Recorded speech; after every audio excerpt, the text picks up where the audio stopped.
السلام عليكم ورحمة الله وبركاته. أنا بوسي من قناة أكلات ماما بوسي. النهاردة نعمل مع بعض عزومة بسيطة كده. أول حاجة هنبتدي بتتبيل فرخة مشوية. معايا هنا بصلاية وطماطماية، وطبعا فرخة يعني كيلو 900 كيلو 800 كده. كل ما تبقى صغيرة كل ما تبقى أحسن. ومفتحيها كده من الصدر وعند الورك. ومعايا هنا بهارات وفلفل اسود ورق لورا وحبهان وعسل ابيض وليمون وفص ثوم واحد بس. ومن كل نوع تابل نص معلقه صغيره. هنحط كل ده في الكبه. ومعاهم كوبايه ميه. حطيت البصلايه والطماطمايه وحوالي معلقه صغيره من العسل الابيض كده، وفص ثوم واحد بس، مش عايزين اكتر من كده. وبرضو الحبهان ورق اللورا هنحطهم، والفلفل الاسود في الكبة برضو علشان عايزة طعمهم كده يظهر في قلب التتبيلة. وبعد ما نفرم ده كله هنعصر الليمونة. وطبعا كنت حاطة ملح مع التتبيلة. بعد ما عصرنا الليمونة بقى كده هنقلبها وهنحطها في الفرخة. ويستحسن ان انتي تعمليها قبلها بيوم. انا كنت عاملاها بيوم وبيتها في التلاجة علشان تتعمل يعني في التتبيله كده وتبقى الفرخه طريه. دخلي بقى طبعا التتبيله من جوه تحت الجلد.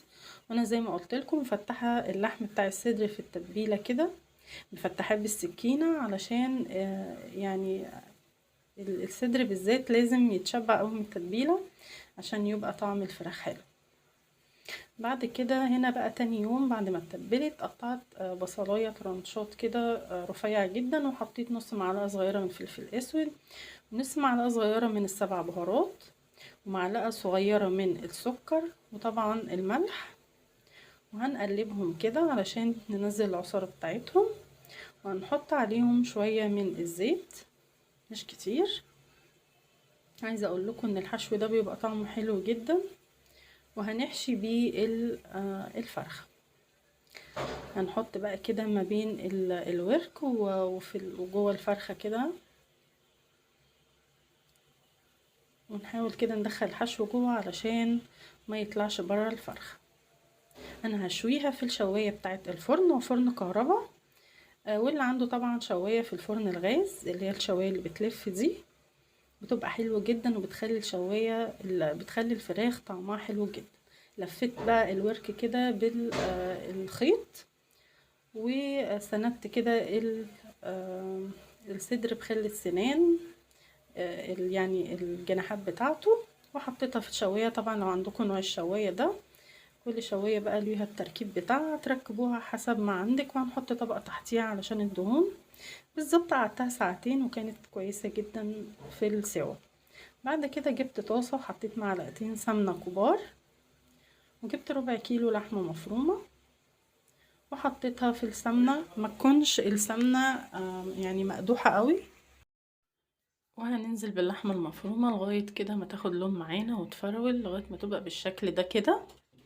وبعد كده هنكون فرمين بصلتين وسط كده او بصلاية كبيرة على قرن فلفل رومي حسب ما تحبوا او سبايسي.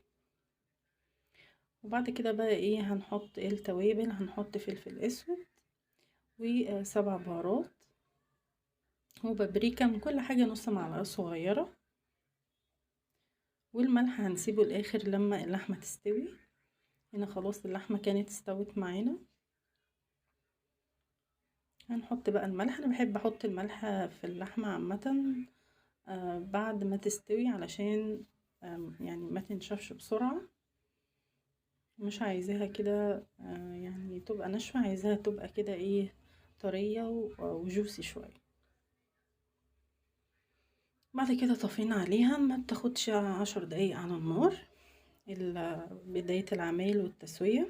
بعد كده بقى ايه جبنا هنا صينية وحطينا فيها معلقتين سمنة حلوين كده، وهنا معايا شوربة وهنعمل فيها بقى الرقاق. عملت اول رقاقة كده في الشوربة ولا تبقى سخنة قوي ولا باردة قوي، تبقى وسط. طبعا اي نوع شوربة عندك، سواء شوربة لحمة او فراخ او بط، يعني اي زي ما تحبي. هنبلها كده يعني برضو مش هنبلها لغاية ما تبوش كده، تبقى ماسكة نفسها شوية. وهنرصصها في الصينية ونكون دهنين الصينية كويس جدا بالسمنة الرقاق عشان يبقى حلو لازم السمنة بتاعته كده تبقى واخدة حقها. وبين كل رقاقة ورقاقة هنحط سمنة.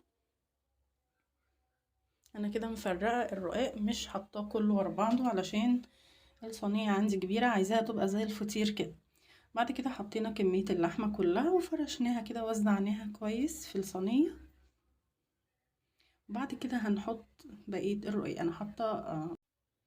انا حطيت 4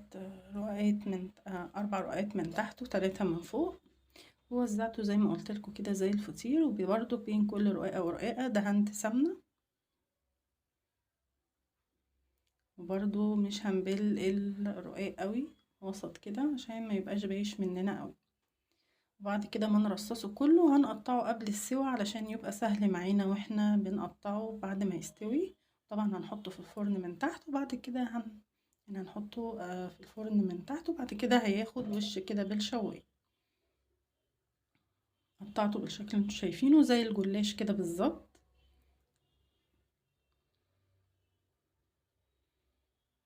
بعد كده هدخله في الفرن على طول.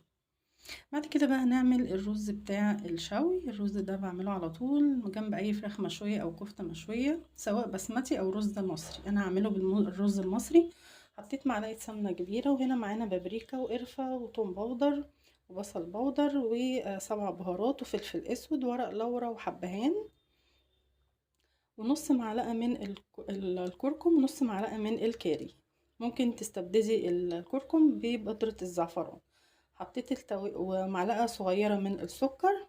حطيت التوابل في السمنة بعد ما قدحت كده، ونزلت بعد كده بالرز. بالظبط بنقلب التوابل في السمنة لمدة يعني 5 ثواني بالظبط، تاخد تشويحة كده، وننزل بالرز بقى ونشوح الرز بالتوابل في السمنة لغاية كده ما يعني ينشف معانا كده. بعد كده هننزل بمية مغلية علشان الرز يبقى مفلفل معانا، وبعد ما يتشرب هنوطي عليه زيه زي اي رز عادي. هنا بعد ما الرقاق استوى، هنا بقى متقطع زي ما انتم شايفين، هيبقى سهل معانا جدا واحنا بنقطعه. بعد ما الرز استوى بقى حطيت الرز كده في صينية علشان احط عليه الفراخ المشوية. الفرخة خدت معايا حوالي ساعتين على درجة حرارة 250. وزي ما قلت لكم كل ما الفرخة تبقى صغيرة كل ما هتبقى احلى معاكم في الشوي بالذات. فردت الرز بقى زي ما انتم شايفين كده، وهحط عليها بقى ايه الفرخة. هنا الفرخة خدت لون معايا حلو قوي وكانت حلوة جدا، والتوابل كده مغطياها كلها علشان كنت مبيتها ليلة. اقل حاجة ساعتين لو انت مستعجلة قوي. قبل ساعتين بلاش تعملي فراخ مشوية علشان مش هتبقى حلوة. بعد كده هنا بقى ايه، هنا الرقاق زي ما انتم شايفين كده كان اتعمل معانا وبرد. هنا حبيت اوريكم البصل اللي جوه الفرخة.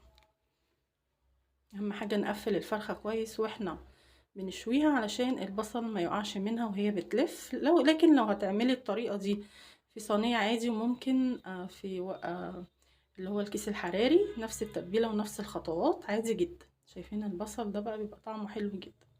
طبعا لو عجبتكم الوصفة ما تنسوش اللايك والاشتراك، والسلام عليكم ورحمة الله وبركاته.